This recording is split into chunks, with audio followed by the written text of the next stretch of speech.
The Canadian government infamously turned its back on 907 German Jews who were fleeing persecution. Forced to return to Europe, 254 were eventually killed in the Holocaust. We cannot turn away from this uncomfortable truth about ourselves and about our country and of Canada's part in it. We must learn from this story, remember this story, and let its lessons guide our actions going forward. Have you ever thought about the reality of discrimination? Or for any other instance, have you ever thought about what is discrimination? Well, discrimination is an act of mistreatment towards another human being for reasons such as their race, age, sex, and disability. Did you ever think that the Ontario Human Rights Code is a provincial anti-discrimination law that applies to workplaces, housing, services, facilities, and to contracts or agreements?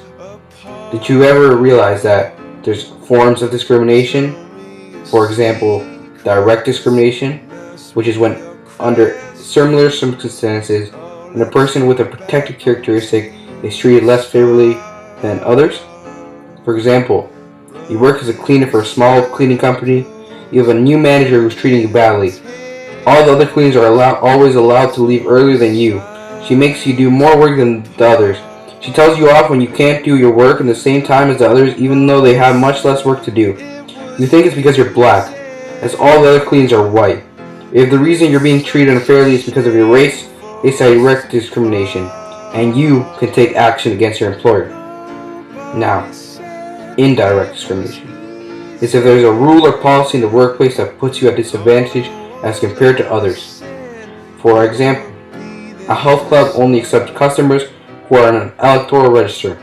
This applies to all customers in the same way, but gypsies and travelers are less likely to be on the electoral register, and therefore they find it more difficult to join.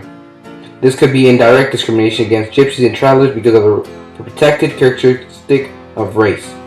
The rule seems fair, but it has a worse effect on a particular group of people. Now, have you ever thought about how discrimination has affected us? Well, throughout history, humanity has come to show discrimination. Although less than what it used to be, it is still vital to acknowledge it. Physiological research shows that discrimination can exacerbate stress. Moreover, discrimination-related stress is linked to mental health issues such as anxiety and depression, even in children. Across a range of domains, cultures, and historical periods, there are and have been systemic disparities between members of dominant and non-dominant groups. For example, in World War II, the Jewish religion was non-dominant, and the Catholics, referring to Hitler's society, grew to become dominant over them. Symbols was an important use during these many racist historical periods to acknowledge they were different. Like Eli Wiesel wrote in his novel Night, the yellow star, so what? It's not lethal.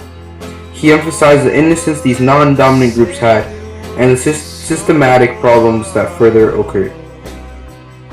Now, have you ever realized that there's actual theories of discrimination?